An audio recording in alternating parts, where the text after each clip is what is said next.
Layla is a close friend of mine. You will get an impressive amount. I give you guarantees. I'm doing my best for the people of India.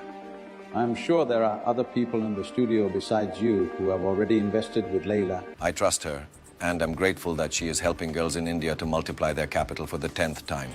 What can you tell us about your project B and how it will help people get rich right now? Today we are launching an investment project that is working right now if you see this video. Absolutely everyone can earn in it. Everything is very simple. You invested your money in Bitcoin for TeslaTreeBot.net is our bot, after which everyone who invested their cryptocurrency will be able to receive exactly 30% of dividends every day from the invested amount.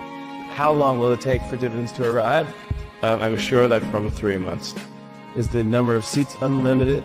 Yes, absolutely. Ever seen a video so real? It's just unbelievable. Like Steve Buscemi's face on Jennifer Lawrence. Or world leaders just belting out, imagine. Yeah. That's the wild world of deepfakes, and today, that's what we're diving deep into. It really is mind-boggling how this tech has gone from like sci-fi to everyday reality. What was once Hollywood magic is now, in everyone's hands, thanks to AI. Okay, so let's unpack this. We're talking about videos, audio, even images where someone's face, their voice, even their actions can be just swapped out convincingly.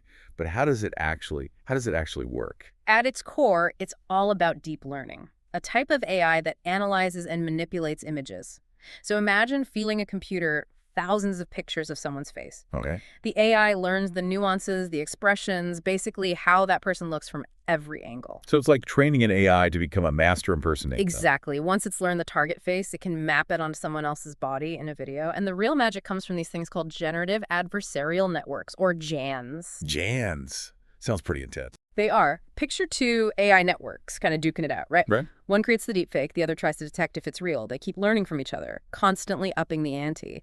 And it's this competition that really drives the realism, makes deepfakes harder and harder to spot. So it's an AI arms race, just pushing the boundaries of what's possible. Exactly. And the scary part is as these GANs evolve, even experts have trouble telling real from fake. Okay, that is both amazing and terrifying at the same time. And you mentioned this tech is becoming more accessible. How easy is it to actually create a deep fake? Shockingly easy. There are apps out there, like Fake App, that simplify the process into just a few steps. Wow. And what's even wilder, it can pull images directly from Google, Instagram, Facebook, anywhere you have an online presence. So anyone with a smartphone and an internet connection could potentially make a deepfake. That's the reality we're facing. And this accessibility has opened the door to both incredible creativity and, unfortunately, some pretty malicious uses. Let's talk about the creativity first. How are deepfakes being used in entertainment? I mean, I've seen those Tom Cruise deepfakes on TikTok. Oh, mind-blowingly realistic. Right. And beyond just mimicking celebrities, deepfakes are bringing historical figures to life, in museums, even generating entirely new AI-powered characters for films and video games. The possibilities are pretty much limitless. It's like the Wild West of creativity. Yeah. But we can't ignore the darker side of this tech. Absolutely. The same technology that can bring joy and innovation can also be weaponized.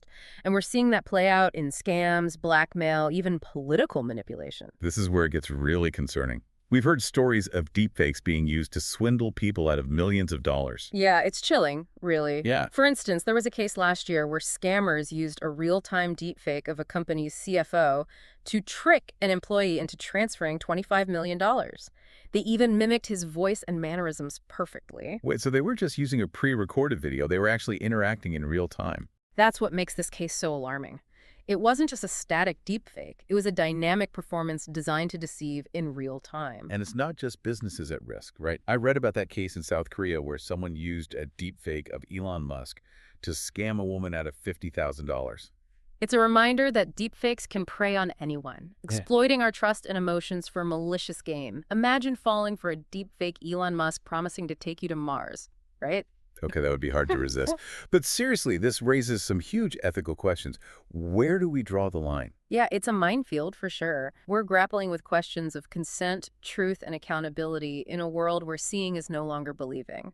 And the implications for individuals, for society as a whole, are enormous. Yeah, it's a slippery slope, isn't it?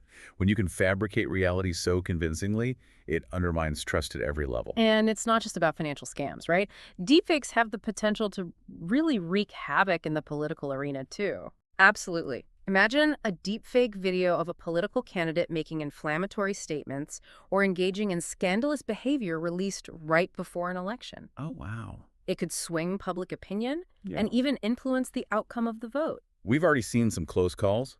Remember back in 2023 when German Chancellor Olaf Scholz was targeted with a deepfake video? Oh, yeah. It sparked legal action, and while it was debunked, it shows how deepfakes can be used to damage reputations and sow distrust in political leaders. And it's not just individual politicians who are vulnerable. Deepfakes can be used to create false narratives about entire countries or even incite violence by spreading misinformation. Remember that video of President Ali Bongo of Gabon? It sparked a whole debate about whether it was a deepfake created to mask his health issues and protect his family's rule. It's unsettling to think how easily this technology could be used to manipulate public perception and destabilize entire nations. And there's another insidious aspect to this, the liar's dividend. But what now? The liar's dividend refers to how deepfakes can actually cast doubt on genuine content. Picture this. A politician denies a real video or audio recording by simply claiming it's a deepfake. So even if something is authentic, the mere possibility of a deepfake can be used to discredit it. Exactly. That's terrifying. It creates a world where we can't even trust real evidence anymore. It's a tactic that can be used to evade accountability, muddy the waters of truth, and further erode public trust. So what can we do about it? Are we just powerless against this tidal wave of fakes? Not necessarily. There are efforts underway to combat the spread and impact of deepfakes, both from a technological standpoint and through legislation. Okay, let's start with technology. What's being done to detect and expose deepfakes? Well, fact-checkers are really on the front lines developing and using various techniques to spot the telltale signs of a deepfake. Some of these are quite simple, like reverse image searches to see if the content has appeared elsewhere, Right. or frame-by-frame analysis to look for inconsistencies or glitches. So they're basically digital detectives scrutinizing every pixel for clues. Precisely. But beyond manual checks, there are some exciting developments in AI-powered deepfake detection tools. Platforms like Deepfake, for instance, are using these tools to identify and flag potentially fake content. It's like a digital arms race with the fakers and the detectors constantly trying to outsmart each other. Exactly. And this back and forth will only intensify as technology evolves. So it sounds like a constant game of cat and mouse. Yeah. But what about the legal side of things? Are there any laws in place to protect people from deepfake abuse? Well, the legal landscape is still evolving, but there have been some important steps forward. Several countries, including the United States, are exploring or have already enacted laws specifically addressing deepfakes, particularly when it comes to elections and non-consensual pornography. That's encouraging. Are these laws focused on punishing the creators of deepfakes, or are they looking at holding platforms accountable for hosting or distributing them? It's a bit of both. Some laws criminalize the malicious creation and distribution of deepfakes, while others aim to increase transparency and require platforms to take steps to detect and remove harmful content. It sounds like we're starting to see a more comprehensive approach targeting both the supply and demand sides of the deepfake problem. That's the goal. We need to deter malicious use while also protecting free speech and encouraging responsible innovation. Right, because as we discussed earlier, deepfakes aren't inherently bad. They have the potential for good, too. Absolutely. It all comes down to how the technology is used, and that brings us back to the importance of education and media literacy. Okay, so let's say I'm scrolling through my social media feed. What are some practical things I can do to spot a deepfake and protect myself from misinformation? Well, first off, be wary of content that seems too sensational or outrageous to be true. Deepfakes often play on our emotions.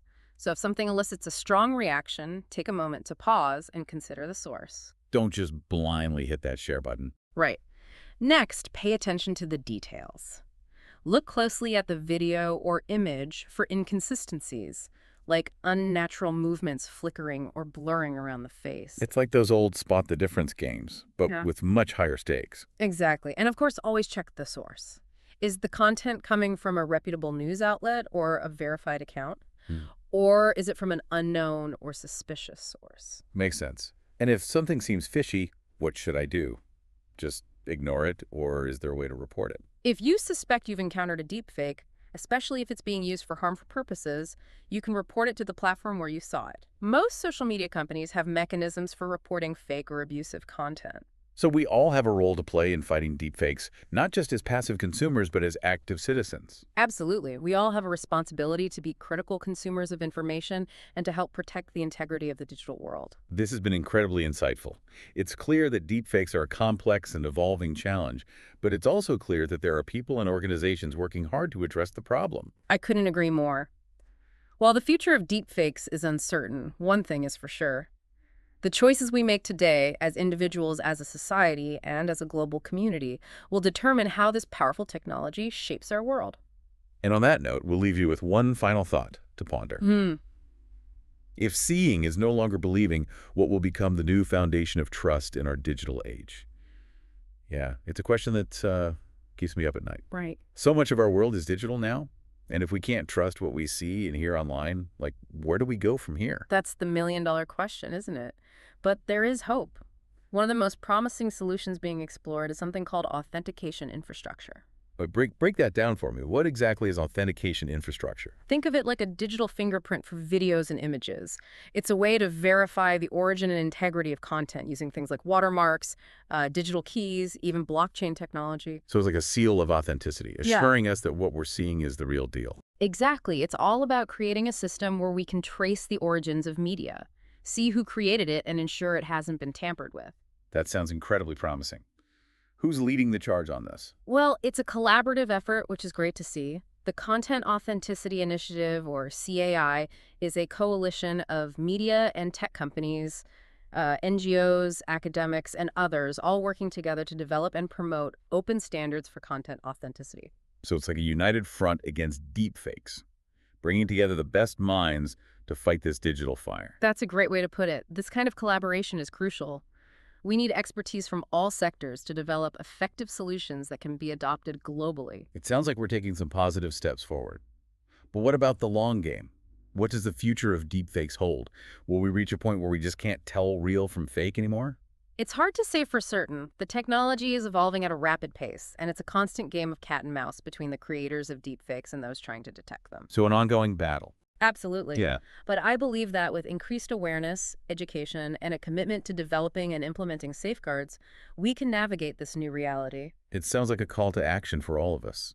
We need to be informed, vigilant, and engaged in shaping the future of this technology. Well said.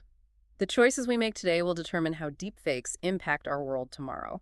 This has been a really eye-opening deep dive. Thank you for shedding light on this complex and evolving topic. It's been a pleasure. And remember, knowledge is power. The more we understand about deepfakes, the better equipped we'll be to navigate this new digital landscape. And to our listeners, we encourage you to stay informed, stay curious, and stay skeptical.